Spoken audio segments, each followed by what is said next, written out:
রাত ১টার পর সিলেটে এসে বাস থামল। ঘুটঘুটে অন্ধকারে তটিনী ও রূপান্তরের গা ছমছম করতে লাগল। রূপান্তর ঘাবড়ে দিয়ে তটিনীর হাত শক্ত করে ধরল।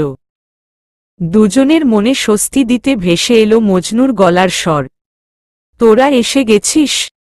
তটিনী ও রূপান্তর গলার স্বর অনুসরণ করে তাকাল। অন্ধকারে মুখাবয়ব তেমন স্পষ্ট না। মজনু সাথে কেউ নিয়ে এসেছে। দুজন এগিয়ে এসে দাঁড়ালো আরও। মজনুর সাথে লোকটি তটিনী ও রূপান্তরের ব্যাগ দুটো নিজের হাতে নিয়ে নিল। মজনু দুজনের দিকে তাকাল। আসতে কোনো সমস্যা হয়নি তো? রূপান্তর ঢুক গিলে বলল, সমস্যা হয়নি, তবে বাস থেকে নেমে গা কেমন ছমছম করছিল। ভাগ্যিস তুই এলি, না হলে তো হার্ট অ্যাটাক করে ফেললাম। মজনু হাসল। বেশি কথা না বলে আয়, গাড়িতে উঠে বসো। তটিনী ও রূপান্তর মজনুদের গাড়িতে চেপে বসল। মজনু বসল সাথে আসা ড্রাইভারের পাশে। গাড়ি চলা শুরু করল গ্রামের উদ্দেশ্যে। ইতিমধ্যে রুদ্রের কল এসেছে দুবার। তিনবারের সময় তটিনী রিসিভ করল। কানে ধরতেই রুদ্রের গলা ভেসে এলো, সব ঠিকঠাক? হ্যাঁ, আমরা এখন মজনুদের নিজস্ব গাড়িতে করে গ্রামের দিকে যাচ্ছি। রুদ্র স্বস্তির নিঃশ্বাস ফেলল। ঠিক আছে, পৌঁছে একটা মেসেজ করে দিও। খেয়ে ঘুমাবে। দেন, সকালে কথা হবে। রাখছি। মোবাইল ব্যাগে রেখে তটিনী গ্লাসের ফাঁক দিয়ে আশপাশ দেখতে লাগল। গাড়ি গ্রামের ভিতরে প্রবেশ করল একটু পরই। এসে থামল বড় বড় অক্ষরে চৌধুরী বাড়ি লেখা গেইটের সামনে। তটিনী ও রূপান্তর নেমে দাঁড়াল। গেইট খুলে দিল দারোয়ান। দুজন মজনুর পিছে পিছে ভেতরে প্রবেশ করল। জমিদার বাড়ির মতো সব কারুকার্য। সদর দরজা অনেক বড়। সেখানে শাড়ি পরিহিতা এক মহিলার দুপাশে আরও ৪ জন মেয়ে দাঁড়িয়ে আছে। তটিনীর ভাবনা অনুযায়ী সেগুলো কাজের লোক হবে। তটিনীরা সদর দরজার সামনে গিয়ে দাঁড়াল। শাড়ি পরিহিতা রমণী দুজনকে জড়িয়ে ধরলেন। স্বাগতম জানালেন চৌধুরী বাড়িতে। দুপাশের মেয়েগুলোর হাত থেকে শরবত এগিয়ে দিলেন। ভারী মিষ্টি কণ্ঠে বললেন, প্রথমবার আমাদের বাড়িতে এসেছ, তোমাদের স্বাগতম এই গরিবের বাড়িতে মা। এসো, ভেতরে এসো। তটিনী ও রূপান্তর এহেন সম্মান পেয়ে মুগ্ধ। মজনু পেছন দাঁড়িয়ে মাথা চুলকাছে। রূপান্তর আর চোখে তাকাতেই ঠিকঠাক হয়ে দাঁড়িয়ে হাসল। দুজন ভেতরে প্রবেশ করল। তারপরই তটিনী ও রূপান্তরকে একটি রুম দেওয়া হলো থাকার জন্য। বাড়িটা সকালে তারা ঘুরে ফিরে দেখবে। 2 তলার দক্ষিণ দিকেই তাদের রুম। ফ্রেশ হয়ে দুজন খাবার টেবিলে গেল। সেখানে তেমন কেউ ছিলেন না। মজনুর মা দুঃখিত হয়ে বললেন, ক্ষমা করো মা, সবাই ঘুমিয়ে পড়েছে। সকালে তোমাদের সাথে দেখা হয়ে যাবে ইনশাআল্লাহ। মজনু বসেছে রূপান্তরের পাশে। প্লেটে খাবার দিয়ে ভরিয়ে দিয়ে বলছে, খা খা, দেখ, এটা আমাদের সিলেটের ঐতিহাসিক সাতকরা। খেয়েছিস কখনো? সাতকরাকে তটিনী প্রথম আলু ভেবেছিল। খেয়ে মন্দ লাগল না তার। রূপান্তর পেট ভরে তৃপ্তি করে খেল। খেয়ে দিয়ে বলল, আপনার রান্নার হাতের জবাব নেই আন্টি। অনেকদিন পর ভিন্ন স্বাদের খাবার খেলাম তৃপ্তি করে। মজনুর মা হাসলেন। দুজনকে ঘুমিয়ে পড়তে বললেন। তটিনী ও রূপান্তর নিজেদের রুমের দিকে চলে গেল। মজনু চোরের মতো মুখ লুকাতে চেষ্টা করল। মজনুর মা ছেলের কান টেনে ধরলেন, আমার বৌমাকে কবে ঘরে তুলছিস? মজনু মাথা চুলকাল। ছেলে বউয়ের দায়িত্ব নেওয়ার উপযুক্ত হোক, ঘরে এসে যাবে যথাসময়ে। ছেলের বউকে কেমন দেখলে? রূপান্তরের রূপ নামের মতোই মাশাআল্লাহ। আমার পছন্দ হয়েছে। গুণগুলো না হয় এ বাড়িতে বউ হয়ে আসার পর দেখে নিব। মজনু হাসল। ঠিক আছে, দেখে নিও। ভোরের দিকে বৃষ্টি নামল সিলেটে। ঝিরিঝিরি বর্ষণে ঠান্ডা ফিল হল সবার। গরমের মধ্যে এ যেন সিলেটবাসীর জন্য আল্লাহর রহমত। তটিনী ও রূপান্তর বারান্দায় বৃষ্টিতে ভিজল অনেকক্ষণ। দুজনে একে অপরের বৃষ্টিতে ভেজার পিক তুলে নিল। সাথে তুলল একত্রে কিছু সেলফি। রূপান্তর বারান্দা দিয়ে বাগানের দিকে তাকাল।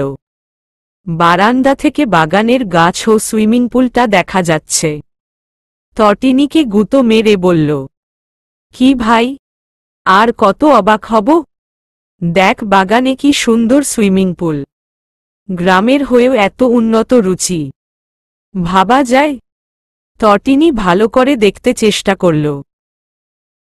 চল বাগানে যাই, রূপান্তর সায় দিল। দুজন চুপি চুপি বাগানে চলে গেল। সুইমিং পুলে নেমে সাঁতার কাটল কিছুক্ষণ। গতকালের ড্রাইভার তখন দূর থেকে বললেন, হায় আল্লাহ মাজি, এ কি করছেন? এবেলা তো বড় সাহেব পুকুর মে ডুব দিতে হে। তটিনী মুখ তুলে তাকাল। কে বড় সাহেব? আগে মিনহাজ বড় সাহেব জি। আপনি ইন্ডিয়ান? नहीं जी, हम खाटी बांग्लादेशी है, लेकिन हम हिंदी में बात करने पसंद करती है। রূপান্তর কোমরে হাত রেখে বলল, ও আচ্ছা, কোথা থেকে শিখলেন? ও তো আম্মা জি হিন্দি সিরিয়াল দেখती है, সে সময় হাম থুরি থুরি দেখती है, তো হামারি হিন্দি থুরা থুরা আতি है। তটিনী ও রূপান্তরের মাথা ঘুরতে লাগল। হিন্দি ভাষার মান ইজ্জত মেরে দিল ভাই। তখনই আসতে দেখা গেল মিনহাজকে। হাতে টাওয়াল নিয়ে বেচারা গোসল করতে এসেছে সুইমিং পুলের কাছে।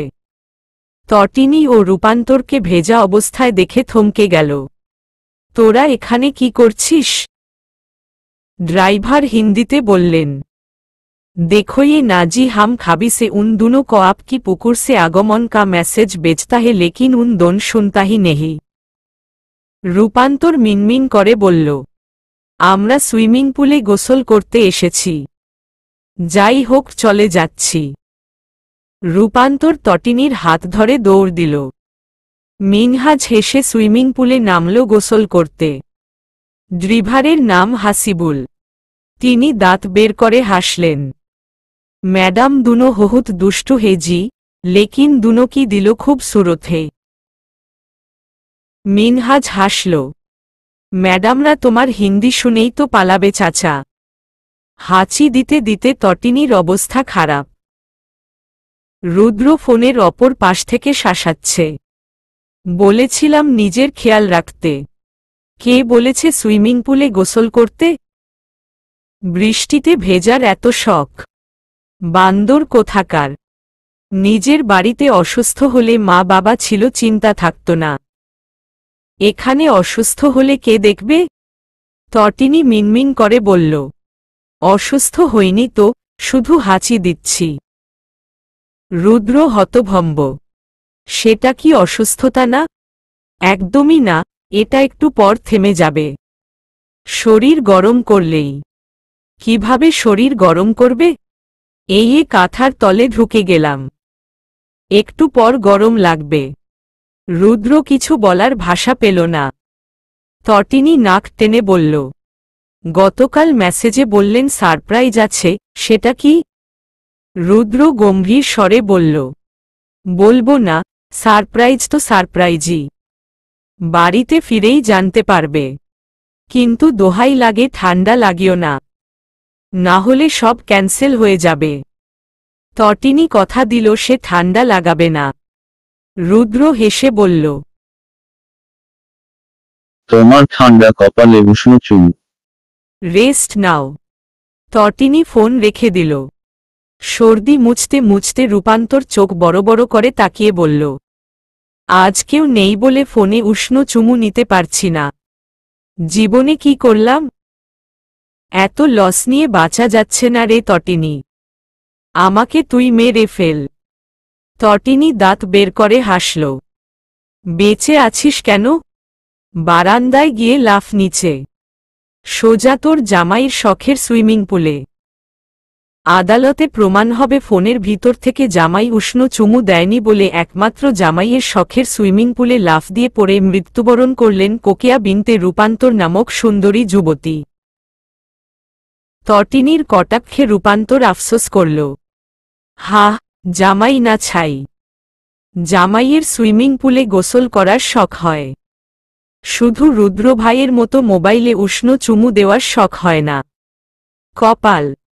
তটিনী মুখ বাঁকাল। রুদ্র ভাইকে টানবি না, সে বেচারা দূরে। তোর জামাই তো তোর কোলের কাছে বসেও কিছু করবে না। ভদ্র সভ্য কি না। রূপান্তর আফসোসে ভেসে গেল। এমন ভদ্র সভ্য জামাই দিয়ে কি করমু, যে বেটা বউকেই একটা চুমু খেতে পারে না। রূপান্তরের আফসোসে ভরা মুখশ্রী দেখে তটিনী মুখ চেপে হাসল। তখনই দ্রুতগতিতে এক রূপান্তরের গালে চুমু খেয়ে আবার ঝড়ের গতিতে চলে গেল। তটিনী চোখ বড় বড় করে তাকিয়ে দেখল শুধু। রূপান্তরের মাথায় হাত। এমন বর আমি চাইনি গো। মিনহাজের বাচ্চা। সর্বনাশিনী। কেমন আছো? সুইজারল্যান্ডের পাকা রাস্তায় দাঁড়িয়ে তোমাকে মিস করি। আমার ফ্ল্যাটের জানালা দিয়ে দেখতে পাওয়া তুষারপাত মিস করে একজোড়া কপোতকপতির। আমি তার মিসটাকে পরিপূর্ণ করতে তোমাকে এখানে নিয়ে আসব ভেবেছি। তুমি আসবে তো উইশি? জানালার পাশে দাঁড়িয়ে একসাথে তুষারপাত দেখবে তো? রুদ্র। নাস্তার টেবিলে বসে রুদ্রের মেসেজটি পড়ল তটিনী। রিপ্লাই দিল, আপনার কাছে নিয়ে না গেলে দেখব কিভাবে? নিয়ে যান না। রুদ্র রিপ্লাই দিল, ঘুরে ফিরে বাড়ি ফিরো, দেন দেখছি। তটিনী খুশি মনে নাস্তা সারল। নাস্তার টেবিলে রূপান্তর বারবার আর চোখে মিনহাজের দিকে তাকাচ্ছিল। মিনহাজ নির্লিপ্ততা। যেন তার থেকে ভদ্র বাচ্চা এই চৌধুরী বাড়িতে আর কেউ হতেই পারে না। রূপান্তর খাওয়ার ফাঁকে চোখ মারল। মিনহাজের কাশি উঠে গেল। তটিনী সবকিছু দেখে নিজের ও রুদ্রের এক টেবিলে বসে খাওয়ার স্মৃতি মনে করল। কত শত এরকম খুনসুটি রয়েছে তাদের। সে খাওয়া থামিয়ে রুদ্রকে বার্তা পাঠাল, আমার খাওয়ার মুহূর্তে একটা আপনি নামক মানুষ নাই, সবসময়ের মতো আমার সামনাসামনি চেয়ারে বসে থাকবে। আর আমি দুষ্টুমিতে মেতে থাকব সবসময়ের মতো। রুদ্র সিন করল তৎক্ষণাৎ। রিপ্লাই দিল, তোমার আপনি নামক মানুষটা তোমার সাথে কাটানো প্রতিটি মুহূর্ত মিস করে উইশি। খেয়ে নাও প্লিজ। আগামী কয়েকদিন পর আমি তোমার সামনাসামনি চেয়ারে বসব প্রমিজ। তটিনী দীর্ঘশ্বাস ছাড়ল। খেতে খেতে রূপান্তর ও মিনহাজের খুনসুটি দেখতে লাগল। খাওয়ার টেবিলে এসে বসেছেন মিনহাজের বাবা। তটিনী ও রূপান্তরের সাথে পরিচিত হয়ে নিলেন। মিনহাজকে আদেশ দিলেন, খেয়ে দিয়ে মাদের গ্রাম ঘুরে দেখিও। মিনহাজ বাধ্য ছেলের মতো মাথা নাড়িয়েছে। তটিনীর সাথে ভাব হয়ে গেল মিনহাজের বাবার। সহজ সরল একজন মানুষ। তটিনী নানারকম দুষ্টুমি করতে লাগল তার সাথে। মিনহাজের বাবা মন খারাপ করে বললেন, এই বাড়িতে একটা তোমার মতো মেয়ের অনেক অভাব মা। আমার একটা মেয়ের অনেক শখ ছিল, কিন্তু আল্লাহ দিলেন না। দুই ছেলেকে বিয়ে করিয়ে দুটো মানিয়ে আসব, সেটাই আপাতত পরিকল্পনা। তটিনী পান বানিয়ে দিয়ে বলল, সেটা তো অবশ্যই করবেন, কিন্তু তার আগে আমি আছি। আমি ননদের ভূমিকা পালন করব। আমি আপনার প্রথম মেয়ে হব, বাকি দুজন হবে আমার ভাবি অর্থাৎ আপনার দ্বিতীয় ও তৃতীয় মেয়ে। ঠিক আছে? মিনহাজের বাবা হাসলেন। চোখের চশমা ঠিক করে বললেন, ঠিক আছে মা, তোমরা গ্রাম ঘুরতে বের হয়ে যাও। আমি ঘরে যাই কেমন? তটিনী মাথা নাড়াল। মিনহাজকে সাথে নিয়ে রূপান্তর ও সে গ্রাম ঘুরতে বের হল। গ্রামের মেঠোপথ দিয়ে তিনজন হাঁটতে লাগল। চারিদিকে সবুজে সবুজে ভরা। ধানক্ষেতের পাশ দিয়ে যাওয়ার সময় তটিনী মুখে হাত দিল। গ্রাম দেখার অনেক ইচ্ছে ছিল। আমার দাদুর বাড়িধারায় বাড়ি আছে, কিন্তু আমার দাদুর বাবার গ্রামে বাড়ি ছিল। সেখানে ছোটবেলায় গেলেও মনে নেই। মনে হচ্ছে আজ প্রথম গ্রাম দেখছি। এতদিন টিভিতে দেখে এসেছি। মিনহাজ হাসল, বলল, ধান খেতে নামবি? রূপান্তর নাকচ করল, যদি যোগ থাকে। তটিনী লাফ দিল, ওরে বাবা, পারব না। মিনহাজ জোর করল না। দুজনকে নিয়ে আবার গ্রামের মেঠোপথ ধরে হাঁটতে লাগল। গ্রামের মানুষেরা দল বেঁধে তাদের দেখছে, যেন কোনো সেলিব্রিটি তারা। রূপান্তর কাঁধ নাচিয়ে ফিসফিস করে বলল, নিজেকে সেলিব্রিটি মনে হচ্ছে ইয়ার। তটিনী চারিদিকে তাকাল। সবাই চোখ বড় বড় করে তাকিয়ে তাদের দেখছে। কেউ কেউ ফিসফিস করছে। তটিনী ও রূপান্তর জিন্স সাথে ফতোয়া পড়েছে, গলায় স্কার্ফ জড়ানো। রূপান্তরের চুলে কালার করা, সেজন্য একটু বিদেশি বিদেশি লাগছে। তটিনীর চুল স্ট্রেট করা, দেখেই বোঝা যাবে শহরের ভালো পরিবারের কারো মেয়ে। গ্রামের মানুষ শহরের কেউ দেখলে এভাবেই থাকায়। তারা মূলত সেটা উপভোগ করে। গ্রামে নতুন মানুষ আসলে তাদের দেখতে ভালো লাগে। দল বেঁধে গ্রামের নতুন অতিথি দেখাটাও এক প্রকার আনন্দের তাদের কাছে। কিন্তু কিছু কুৎসিত ছেলে মেয়ে রয়েছে, যারা গ্রামে শহরের নতুন কোনো মানুষ এলে বাজে কমেন্টস করে। যেমন ফিসফিস করছে কিছু মেয়ে। তটিনী নিশ্চিত ওরা তাদের ড্রেস আপ নিয়ে কিছু বলছে, না হলে রূপান্তরের চুলের রং নিয়ে কিছু বলছে। তটিনীর কানে এলো, চুলে কিতা গু লাগাইছেনি? দেখ দেখ। তটিনী রূপান্তরের দিকে তাকাল। বেচারি ভাগ্যিস শুনেনি। দুদিনের জন্য বেড়াতে এসে এসব শুনে মন খারাপ করার কোনো মানে হয় না। কিন্তু মিনহাজ শুনে ফেলেছে। সেই উত্তর দিল, শহরের মানুষ তারা, আমার আপনার থেকে উন্নত হবে স্বাভাবিক। সেটাকে স্বাভাবিকভাবেই নিতে চেষ্টা করুন। তারা আমাদের গ্রামের অতিথি, সুতরাং এমন কিছু বলবেন না যাতে তাদের মন খারাপ হয়। তাছাড়াও তারা আমার বন্ধু। আমি আমার বন্ধুদের অপমান মেনে নিব না নিশ্চয়ই। নেক্সট টাইম কারো এমন কথাবার্তা কানে আসলে ভালো হবে না। যে মেয়েটি বলেছে সে মাথা নিচু করে বলল, ভুল হয়ে গেছে ভাইয়া। মিনহাজদের গ্রামে দাপট অনেক। মিনহাজের বাবা এলাকার চেয়ারম্যান। সেটা সকালে জেনেছে তারা। গ্রামের মানুষ তাদের মান্য করে চলে। রূপান্তর কিছু বুঝেনি। সেটাতেই স্বস্তি পেল মিনহাজ। দুই বন্ধুকে নিয়ে আরও হাঁটতে লাগল। একটি আমগাছের সামনে এসে দাঁড়িয়ে বলল, গাছে উঠে আম পেরেছিস কখনো? রূপান্তর হৈ হৈ করে উঠল, পারিনি, তবে এখন পারব। আমি গাছে উঠতে চাই, প্লিজ প্লিজ প্লিজ। মিনহাজ হাসল, গাছে উঠতে পারবি তুই? গাছ ভেঙে পড়ে যাবে না? রূপান্তর ফুসফুস করল, তুই কি ইনডিরেক্টলি আমাকে মোটা বলছিস? আমি তো ডাইরেক্টলি তোকে মোটা বলছি দোস্ত। প্লিজ গাছে উঠে বেচারা গাছকে মেরে দিস না। রূপান্তর রেগে তাকাল, আমি গাছে উঠবই। রূপান্তর জুতা খুলে রাখল। পা দুটে গাছে পেঁচিয়ে উপরে উঠতে চেষ্টা করল। বেচারি ঠাস করে নিচে পড়ল। মিনহাজ ও তটিনী শব্দ করে হেসে ফেলল। রূপান্তর কাদো কাদো মুখ করে বলল, না হেসে আমাকে উঠক পাপীর দল। আমার কোমর ভেঙ্গে গেছে। মিনহাজ টেন তুলল, বলল, শহরের মেমসাহেব গাছে উঠতে পারবি না। আমিই উঠছি, তোরা আম কুড়তে থাক। মিনহাজ গাছে উঠে আম ফেলতে লাগল নিচে। রূপান্তর ও তটিনী আম কুড়তে লাগল। তটিনী মাঝে মধ্যে খুশিতে চিৎকার করছে। এতে আনন্দ তার কখনো হয়নি। আম কুড়ানোর পর এলো আম ভাগাভাগি করা। তিনজন কারাকারি শুরু করল। তটিনী বেচারি সরে গেল। ঝগড়া লাগল মিনহাজ ও রূপান্তরের মধ্যে। মিনহাজ হার মেনে সব দিয়ে দিল। বলল, বাসায় গিয়ে সবাইকে নিয়ে খাস, এভাবে রাক্ষসের মতো খাস না যেন। পেট ব্যথা করবে তোর। রূপান্তর একটা আমে দাঁত দিয়ে কামড় বসাল। তটিনী বমি করার অভিনয় করে বলল, ছি, না ধুয়ে খেয়ে ফেলছিস। খবিস কোথাকার।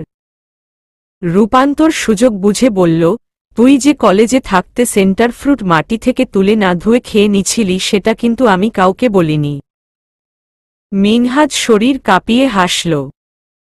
তটিনী নাক ফুলিয়ে বলল, তুই যে আইসক্রিম ড্রেসের কাছে পড়ে যাওয়ার পর আবার তুলতে চেষ্টা করেছিলি সেটাও কিন্তু আমি কাউকে বলিনি। মিনহাজ কটাক্ষ করে বলল, শেষ পর্যন্ত ড্রেসের পাশ থেকে আইসক্রিম তুলতে চেষ্টা করেছিলি। ছি রূপ।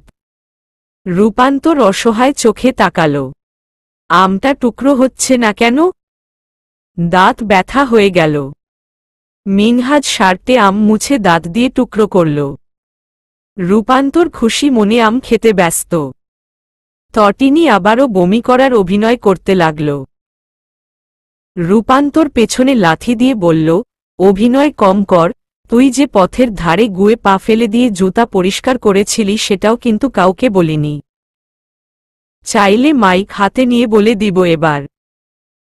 মিনহাজের হাসতে হাসতে পেটে ব্যথা করছে। তটিনী কাদো কাদো মুখ শুধু তাকিয়ে দেখল নিজের অপমান।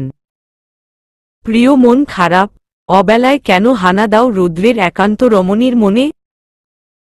কেন নাম না জানা মন খারাপে ভাসিয়ে নিয়ে যাও হাসি খুশি আমিকে?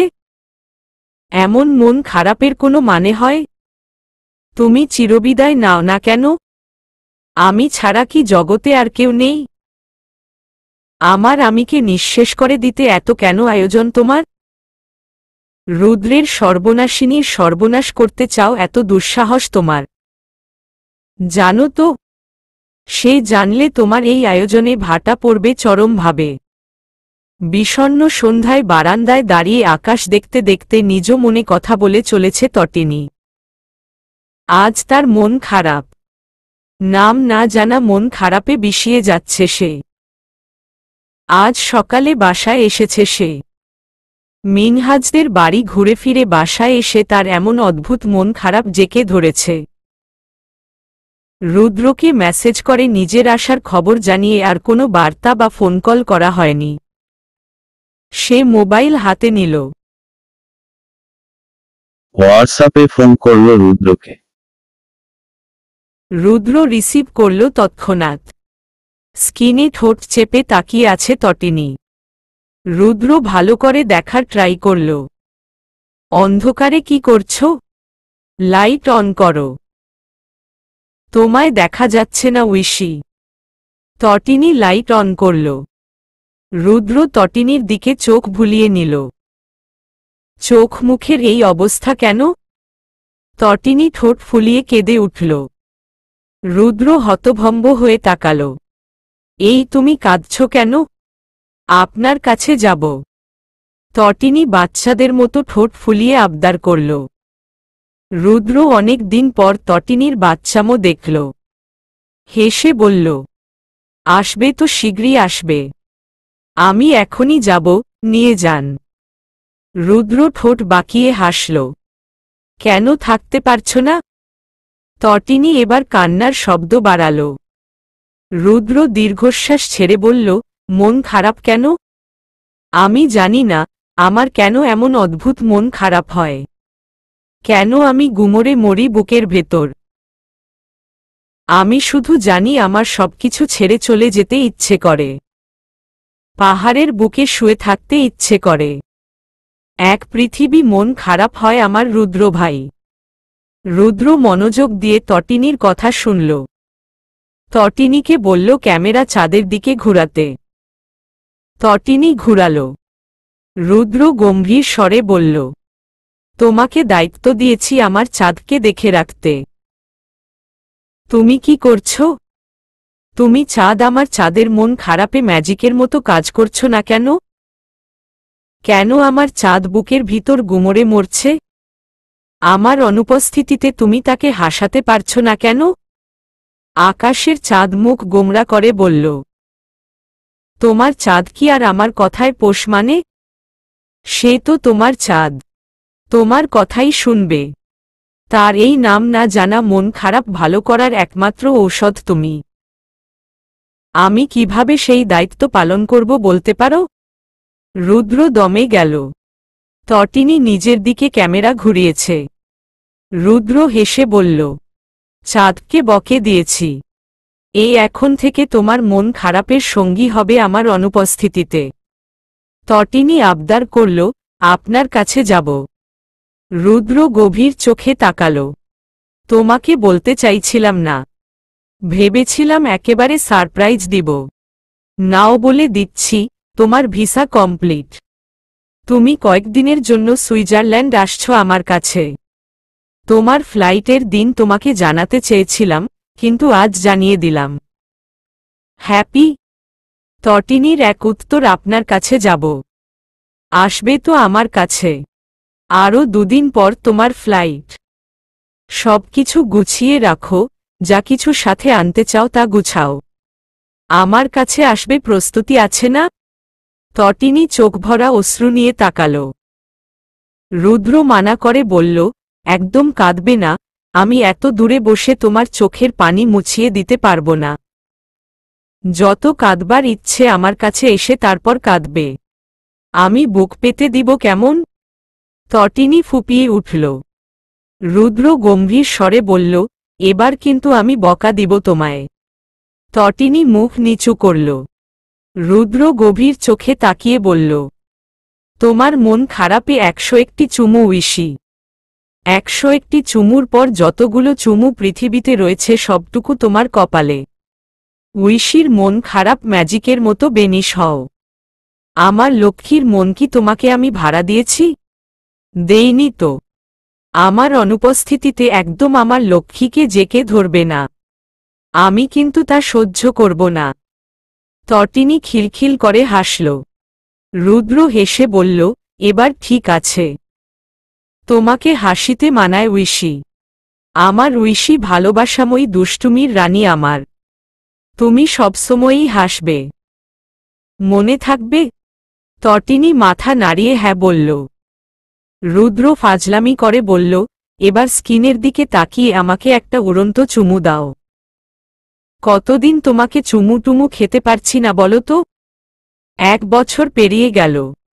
এটা জানো আমার জন্য কত বড় লস? 1 বছর চুমু খাইনি, 1 বছর। মাই গড! তটিনী শরীর দুলিয়ে হাসছে। রুদ্র সুইজারল্যান্ডের একটি বিলাসবহুল ফ্ল্যাটে বসে সেই দৃশ্য স্কিনে তাকিয়ে দেখে তৃপ্তি পাচ্ছে। তটিনী পেট চেপে ধরে বলল, আর হাসতে পারছি না। তুমি হাসছ কেন? তোমাকে কি আমি হাসতে বলেছি? বলিনি তো, তুমি প্লিজ হাসবে না। আমি তোমায় হাসাতে একদম এসব বলিনি। তটিনী দাঁত বের করে হেসে বলল, আমি জানি আপনি আমাকে হাসাতেই এমন করছেন। এবং আমি হেসেও ফেলেছি। রুদ্র হাসল। তোমাকে ভালো রাখতেই আমার সব করা উইশি। তোমাকে সারা জীবন ভালো রাখব বলেই দূরে আজ। তোমার দায়িত্ব নেওয়ার যোগ্য না হলে যে আমি তোমাকে পুরোপুরি সবার সামনে স্বীকৃতি দিতে পারব না। পরিবারের বাহিরে তোমাকে স্বীকৃতি দিতে হলে রুদ্র ইরফানকে যোগ্য স্বামী হয়ে দেখাতে হবে। তটিনী নিরীহ চোখে তাকাল। আপনি আমার যোগ্য বলেই আজ আমি আপনার স্ত্রী। রুদ্র চোখের দিকে তাকিয়ে বলল, এটা তুমি আমাদের পরিবার মানবে উইশি। সমাজ তোমাকে বেকার ছেলের স্ত্রী ভাববে।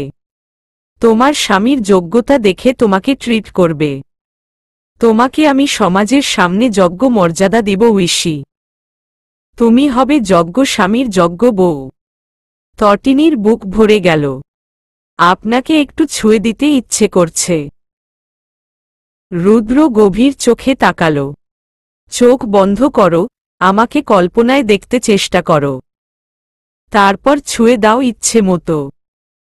তটিনীর রুদ্রের দিকে তাকিয়ে চোখ বন্ধ করল। কল্পনায় ছুঁয়ে দিতে গিয়ে স্কিনে চুমু দিয়ে ফেলল। রুদ্র হেসে বলল, তুমি রোমান্টিক হয়ে গেছ বউ। এত দূরে বসে তোমার রোমান্টিকতা দেখতে ভালো লাগছে না। আমার কাছে আসার জন্য প্রস্তুত হও। তটিনী লজ্জা পেল। রুদ্র গম্ভীর স্বরে বলল, লজ্জা বাদ দিয়ে পড়তে বসো। অনেক তো ঘোরাঘুরি করেছ। জাতীয় বিশ্ববিদ্যালয়ে পড়ো বলে কি পড়তে হবে না? তোমাকে প্রাইভেট ভার্সিটিতে ভর্তি করতে হবে দেখছি। তটিনী চোখ বড় বড় করে তাকাল। একদম না, আমি প্রাইভেটে পড়ব না। অনেক প্যারা দিবে। তো পড়তে হবে না? পড়ব তো। আমি আপনার কাছে ঘুরে ফিরে তারপর দেশে এসে পড়তে বসব প্রমিজ। রুদ্র মেনে নিল। বলেও লাভ হবে না, কাছে থাকলে ধরে বেঁধে পড়ানো যেত। তটিনী ঠোঁট উল্টে বলল, আপনি রোমান্টিকতা বাদ দিয়ে পড়াশোনা নিয়ে পড়েছেন কেন? কেমন স্বামী আপনি? রুদ্র ভ্রু কুঁচকে ফেলল। স্বামীর ভূমিকা যদি এখন পালন করতে চাই তো তুমি আমাকে আর ফোন করবে না। কেন করব না? অবশ্যই করব। তুমি চাও আমি করি? অবশ্যই অবশ্যই। রুদ্র ঠোঁট কামড়ে হাসল। ঠিক আছে, যাও নাইট ড্রেস পরে আসো। দেন আমি স্বামীর ভূমিকা পালন করছি। সঙ্গে সঙ্গে স্কিন অফ। রুদ্র শরীর দুলিয়ে হাসল। আমার অবুঝ ঐশী, পৃথিবীটা তুমি এখনো ভালো করে চিনতে পারোনি। পৃথিবীর মানুষের নোংরামি সম্পর্কে তোমার ধারণা নেই। আমি চাই তুমি যাতে কখনো ধারণা না করো। তুমি এমনই সুন্দর ঐশী, পৃথিবী চিনলে তোমার সৌন্দর্য নষ্ট হয়ে যাবে জান। সুইজারল্যান্ডের অত্যন্ত সৌন্দর্যপূর্ণ একটি এয়ারপোর্টে সাদা শার্ট ও কালো প্যান্ট পরুয়া একজন রমণী দাঁড়িয়ে আছেন ব্যাগপত্র নিয়ে। হাতের হ্যান্ডব্যাগটি ঝুলিয়ে নিয়ে লাগেজ টেনে নিয়ে চলেছে সে। সানগ্লাসের ফাঁক গলিয়ে আশেপাশে তাকিয়ে খুঁজে চলেছে কাউকে। রমণীটি অবশেষে বাহিরের দিকে হাঁটা ধরলেন। তখনই নিজের দিকে ফুল হাতে নিয়ে এগিয়ে আসতে দেখা গেল একটি শুভ্র মানবকে। শুভ্র মানবটির পরনে সাদা টি শার্ট ও কালো ডেনিম প্যান্ট। শুভ্র মানবটি হাতের ফুল এগিয়ে দিয়ে জড়িয়ে ধরল নিজের সাথে সর্বশক্তি দিয়ে। সাদা শার্ট পরিহিতা রমণীর পা শূন্যে উঠে গেল। শুভ্র মানবটিকে নিজেও শক্ত করে জড়িয়ে ধরল সন্তপর্ণে। শুভ্র মানব সুযোগে ফিসফিস করে বলল, ওয়েলকাম টু আওয়ার মধুচন্দ্রিমা ইন সুইজারল্যান্ড সর্বনাশিনী। তটিনীর ঠোঁটে জায়গা করে নিল শুভ্র মানবটির অতৃপ্ত ঠোঁট। বিদেশের এই মাটিতে এসব নরমাল। সুতরাং তটিনী বাধা দিল না। নিজেও বহুদিনের অতৃপ্ত অনুভূতি থেকে বের হতে ডুব দিল তৃপ্তিময় শুভ্র মানবের ঠোঁটের ভাঁজে। আশেপাশে এমন অহরহ ঘটছে। নিজের কাঙ্ক্ষিত মানুষকে বহুদিন পর কাছে পেয়ে তৃষ্ণার্থ সব মানব মানবীরা ঝাঁপিয়ে পড়ছে একে অপরের প্রিয়জনের উপর। রুদ্র বেসামাল হয়ে গেল। তটিনীর গলদেশে মুখ ডুবিয়ে থাকল অনেকক্ষণ। তটিনী নিজেকে নিয়ন্ত্রণ করল। যতই হোক তারা বাঙালি। এবার তার একটু আনিজি ফিল হচ্ছে বটে। রুদ্রের হাত ধরে গাড়িতে চেপে বসল তটিনী। সামনের ড্রাইভার নিজ মনে গাড়ি চালাতে ব্যস্ত। রুদ্র ধৈর্যহীন হল। পুনরায় ডুব দিল তটিনীর মধ্যে। হাত বাড়িয়ে ছুঁয়ে দিল স্পর্শকাতর সব জায়গা। বহুদিন পর সেই একই স্পর্শ পেয়ে তটিনীর ঘুমিয়ে পড়া শরীর শিরশির করে উঠল। রুদ্র টেনে নিজের কোলে বসিয়ে দিল। নিজের দিকে ফিরিয়ে নিয়ে ডুব দিল প্রিয়তমার বুকের ভাঁজে। গাড়ি থামল রুদ্রের ফ্ল্যাটের বিলাসবহুল বাড়িটার সামনে। বিল্ডিংয়ের একটি ফ্ল্যাটে থাকে রুদ্র। ড্রাইভারকে ব্যাগপত্র নিয়ে যেতে বলল। ড্রই ব্যাগপত্র নিয়ে ফ্ল্যাটের উদ্দেশ্যে গেল। রুদ্র তটিনীকে কোলে তুলে নিল গভীর অনুভূতির জোয়ারে ভেসে। ড্রাইভার ফ্ল্যাটের সামনে ব্যাগপত্র রেখে চলে গেল। যাওয়ার আগে চাবির সাহায্যে খুলে দিয়ে গেল রুদ্রের ফ্ল্যাটের দরজা। রুদ্রের কোলে করেই তটিনীর গৃহপ্রবেশ হল। রুদ্র তটিনীকে নিয়ে প্রবেশ করল ফুলে সজ্জিত কামরায়। চারিদিকে ফুলের বাহার দেখে তটিনী অবাক হল। রুদ্র ঠোঁট কামড়ে হাসল। কতদিন পর তোমাকে কাছে পাচ্ছি, প্রস্তুতি তো করতেই হয় ওয়াইফি। তটিনীকে বিছানায় বসিয়ে রুদ্র বের হয়ে গেল। ব্যাগপত্র সব এনে রেখে দরজা লক করল। তারপর এগিয়ে আসতে লাগল তটিনীর দিকে। তটিনী শার্টের বোতাম ঠিক করার চেষ্টা করল। ফ্রেশ হয়ে নিই আগে। রুদ্র বলার সুযোগ দিল না। দীর্ঘ 1 বছরের দূরত্ব গুছিয়ে ফেলল তাদের। এত ভালোবাসার জখমে তটিনীর শরীর ব্যথা করতে লাগল। রুদ্র সেগুলোর ধার ধারল না। একের পর এক ভালোবাসার চাদরে মুড়িয়ে নিল তটিনীকে। তটিনীর এত ভালোবাসার চাদরে মুড়িয়ে হাঁসফাঁস করল, কিন্তু তবুও যেন মন ভরল না কারো। রুদ্র চূড়ান্ত পর্যায়ে নিয়ে গেল সেই আদুরে ভালোবাসার চাদর। এবার যেন তৃষ্ণা মিটল দুটো অতৃপ্ত মনের, দুটি অতৃপ্ত আত্মার। সেইভাবেই রুদ্রের উপর নিজের সম্পূর্ণ শরীর ছেড়ে দিয়ে বুকে মুখ লুকিয়ে তৃপ্তির হাসি দিয়ে ঘুমিয়ে পড়ল তটিনী। রুদ্র সেই ঘুমন্ত মুখশ্রীতে আদরে আদরে ভরিয়ে দিতে লাগল। পেটের কাছে গরম কিছুর অস্তিত্ব অনুভব করে তটিনী রুদ্রকে ঘুমের মধ্যে গভীরভাবে জড়িয়ে নিল। রুদ্র নিজের কাছে লেগে পড়ল। তটিনীর ঘুম ছুটে পালাল। রুদ্রের উন্মুক্ত বক্ষে চুমু খেয়ে সায় দিল নিজের মতো। সুইজারল্যান্ডে রাত 12টা। রুদ্র বাংলাদেশে নিজ বাড়িতে ফোন করে তটিনীর ঠিকভাবে পৌঁছানোর কথা জানিয়ে দিয়েছে। কিচেনে সে আপাতত গরম গরম খাবার তৈরি করতে ব্যস্ত। তটিনী প্রচণ্ড শীতের মধ্যে হিটার ব্যবহার করে গোসল করেও থরথর করে কাঁপছে। রুদ্র খাবার বানিয়ে নিজ হাতে খাইয়ে দিল। নিজে খেয়ে বসো গুছিয়ে রেখে বারান্দায় দুলনাতে তটিনীকে কোলে নিয়ে বসল। বারান্দায় একটি থাই গ্লাস খুলে দিল রুদ্র। লম্বা হুডি গায়ে জড়ানো দুজনের। তটিনীর হাত পা গরম কাপড়ে ঢাকা।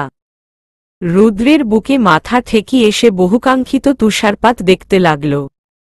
রুদ্র বসার আগে বারান্দার এক কোণে মোবাইল সেট করে এসেছে। একের পর এক ক্যান্ডিড ফটো ক্লিক হচ্ছে তাতে। রুদ্র মোবাইল হাতে নিয়ে তটিনীর ও তার ছবি পোস্ট করল। ক্যাপশন দিল মধুচন্দ্রিমা ইন সুইজারল্যান্ড। সেই পোস্ট সোশ্যাল মিডিয়ায় ভাইরাল হল। বাদ পড়ল না রুদ্র ও তটিনীর আত্মীয় স্বজন। সবাই দেখল। রূপান্তর তটিনীর ফোনে বার্তা পাঠাল, জামাই পেয়ে বান্ধবীর কথা ভুলে গেছি সারামি। তটিনী ও রুদ্রের রিলেটিভদের মধ্যে তুমুল আলোচনা হচ্ছে। ইতিমধ্যে রোবা, নাহার ও ঈশানীর মোবাইলে অনেকে ফোনও করেছে। তারা সেগুলো খুব ধীরেসুস্থে হ্যান্ডেল করেছে। মিনহাজের সাথে মেসেজে কথা বলার এক পর্যায়ে রূপান্তর বলল, আমার বিয়ে করার আগে সুইজারল্যান্ডে হানিমুনে যাব সেই ইচ্ছে জেগেছিল। কিন্তু বিয়ে তো হলো, বাট সুইজারল্যান্ডে হানিমুনে যাওয়াটাই হলো না এখনো। মিনহাজ উত্তর পাঠাল, যাওয়া হবে কখনো। সঠিক সময়ের জন্য অপেক্ষা করতে হবে শুধু। রূপান্তর কথা পাল্টাল, তোর পড়াশোনা কেমন যাচ্ছে? মেডিকেলে পড়ছিস, কয়েক বছর ডাক্তার হয়ে তো চিনবিই না। মিনহাজ হেসে রিপ্লাই দিল, আর কাউকে চিনি আর না চিনি, নিজের বউকে তো ভুলতে পারবো না। এবার সে যেরকমই হোক বউই তো। রূপান্তর লিখল, তখন যদি বউকে আর স্বীকৃতি দিতে ইচ্ছে না হয়? চৌধুরী বাড়ির পুরুষেরা কাপুরুষ নয় রূপান্তর। রূপান্তর দমে গেল।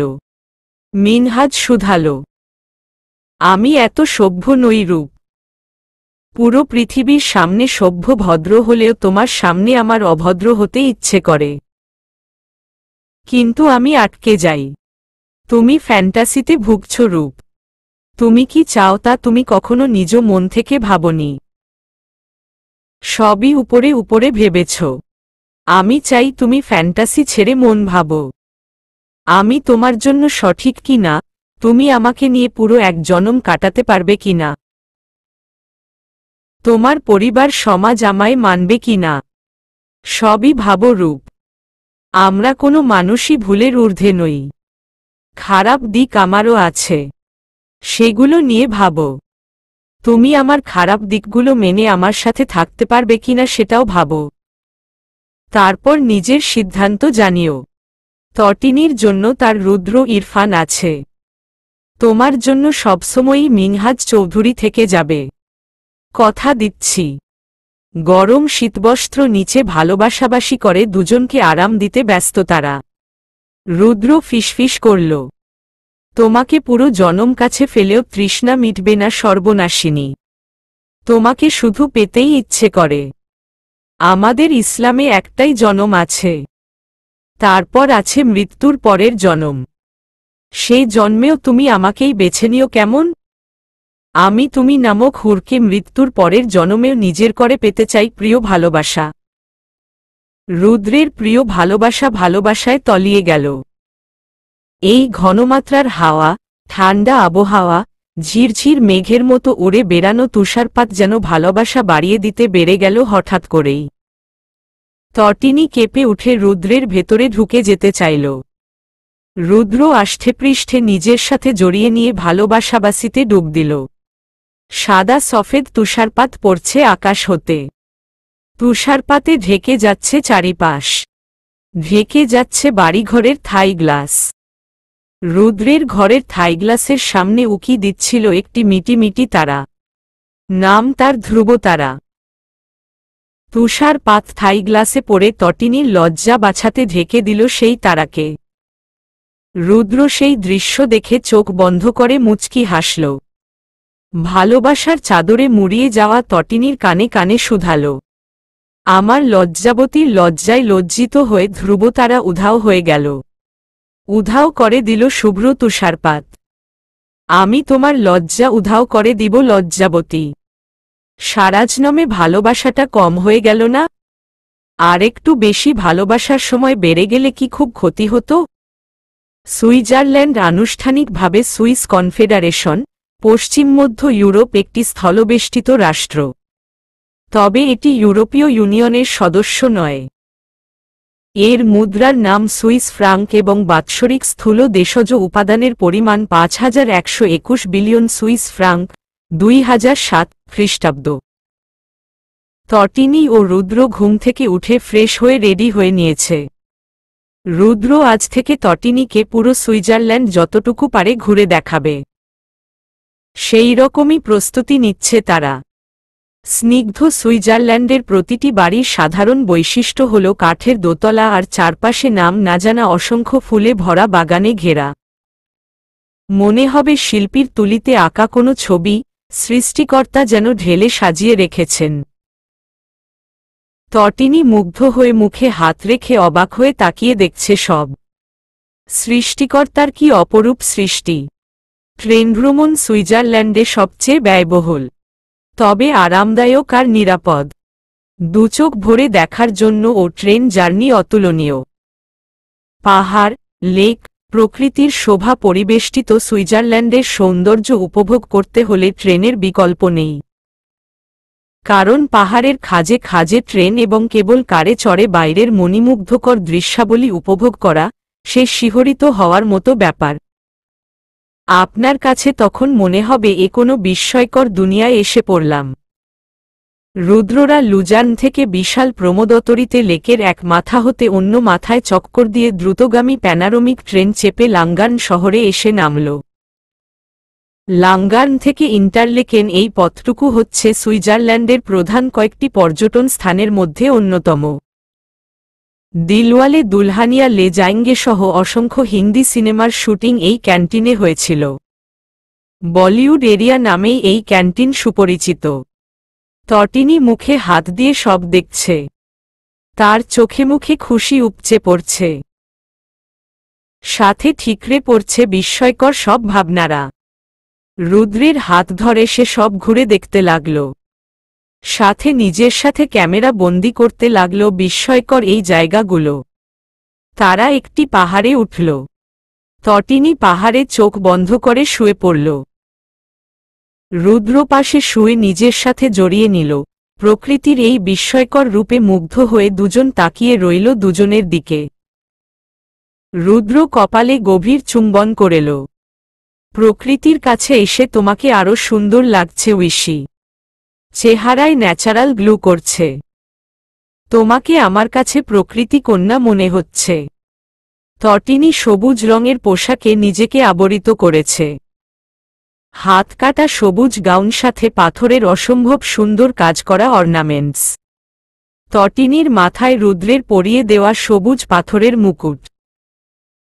এ যেন সত্যিই এক প্রকৃতি কন্যার রূপ। রুদ্র মুগ্ধ চোখে তাকিয়ে নিজের নিজস্ব প্রকৃতি কন্যাকে দেখতে লাগল। চোখে আলো পড়ার কারণে চ্যুত হল। রুদ্র উকি দিয়ে দেখল একজন ক্যামেরা হাতে বিদেশিয়ান তাদের ফটো তুলেছে।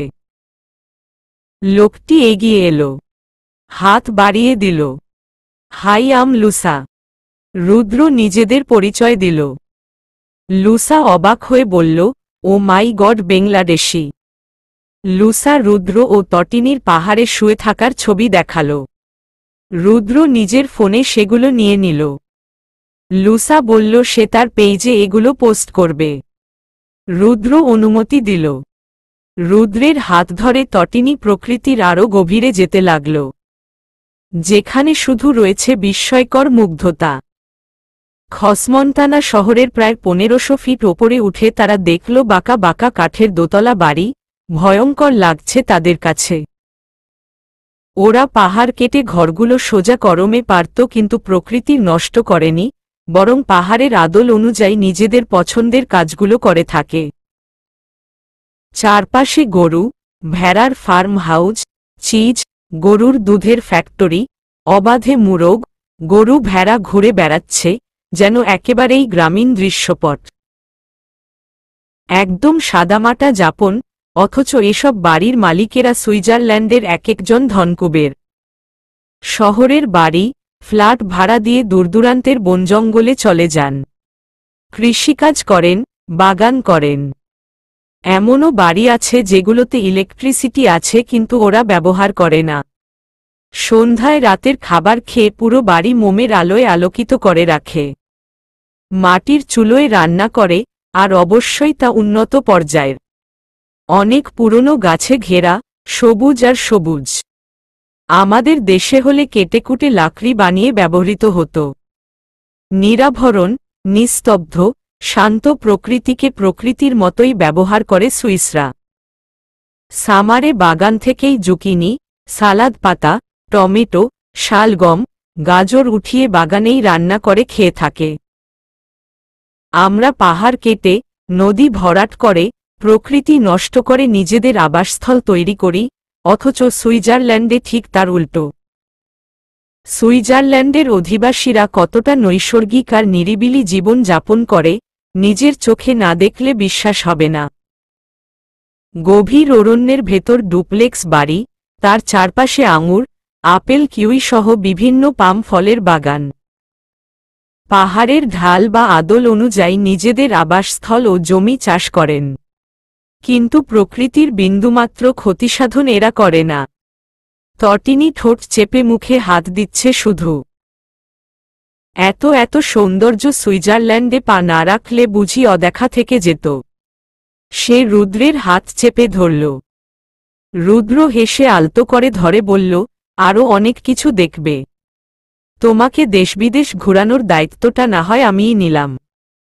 তটিনী মুগ্ধ কণ্ঠে বলল, আমি বারবার প্রকৃতির প্রেমে পড়ি, কিন্তু যে আমাকে এসব দেখার সুযোগ করে দিচ্ছে তার প্রেমে আরও গভীরভাবে পড়েছি। আপনি এত প্রেমময় কেন রুদ্র? রুদ্র চমৎকার করে হাসল। চুলের ভাঁজে ঠোঁট ভুলিয়ে নিল। তটিনীর চোখে সুখের অশ্রু টলমল। রুদ্র চোখের ইশারায় বুক পেতে দিল। তোমাকে এক সাগর কাঁদাব। তুমি সুখে ডুবে কান্না করবে।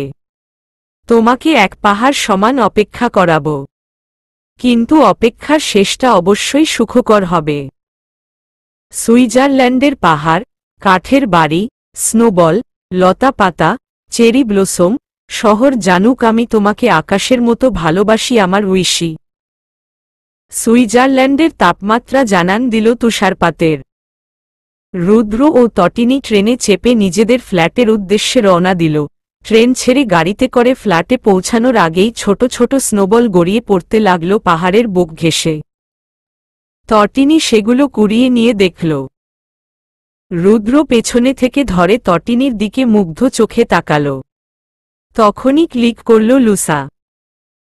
সে রুদ্র ও তটিনীর পিছু ছাড়েনি, কারণ তার মন বলছিল আরো সুন্দর সুন্দর পিক ক্লিক করতে পারবে সে। রুদ্রকে পিক দিয়ে সে চলে গেল। রুদ্র তটিনীকে টেনে গাড়িতে উঠল। স্নো বৃষ্টি মুগ্ধ চোখে দেখছে তটিনী। রুদ্র নিজের জ্যাকেট খুলে পরিয়ে দিয়েছে তাকে, ফলে রুদ্রের জমে যাওয়ার মতো অবস্থা। মাঝে মধ্যে সে তটিনীর দিকে চোখ গরম করে তাকাচ্ছে, বিনিময়ে তটিনী হাসি ফিরিয়ে দিচ্ছে। রুদ্র সেই সুন্দর হাসি দেখে রাগ দেখাতে পারে না, শুধু নিজের সাথে জড়িয়ে উষ্ণতা নিয়ে বলল, আমি যদি জ্যাকেট না আনতাম তো তুমি তো জমে যেতে এতক্ষণে। গাড়ির স্পিড তুলে ছুটছে। ফ্ল্যাটের সামনে থামতেই রুদ্র ও তটিনী দৌড়ে বাড়ির গেইটের দিকে দৌড় দিল। তারপর লিফটে করে তাদের ফ্ল্যাটে। উষ্ণতা নিতে রুদ্র যখন কাছে এলো তটিনী তখন আবেশে নিজের সাথে জোড়াল। বাংলাদেশ থেকে একের পর এক কল দিচ্ছে রূপান্তর। ইতিমধ্যে লুসা পোস্ট করেছে তার পেইজে, সাথে ট্যাগ করেছে রুদ্র ও তটিনীকে। রূপান্তরের রীতিমতো হাহুতাশ হচ্ছে। তার বান্ধবী এত স্বার্থপর, শেষ পর্যন্ত তাকে রেখে সুইজারল্যান্ডে মধুচন্দ্রিমা সেরে নিল। নিজের সাথে এমন অন্যায়ের জন্য সে গুরুত্বপূর্ণ মিটিং বসাবে। তটিনী একবার শুধু বাংলাদেশে ফিরুক, সে ছাড়বে না একদম। তাকে রেখে ঘোরাঘুরি। পরক্ষণেই রূপান্তরের মনে হল তটিনী বিবাহিত, হাসবেন্ডের সাথে ঘুরতেই পারে। সবখানে তো আর বন্ধুবান্ধব নিয়ে ঘোরা সম্ভব না, কিন্তু হাজবেন্ড নিয়ে ঘোরা সম্ভব। মনে মনে সে ভেবে নিল অনেক কিছু। চলবে।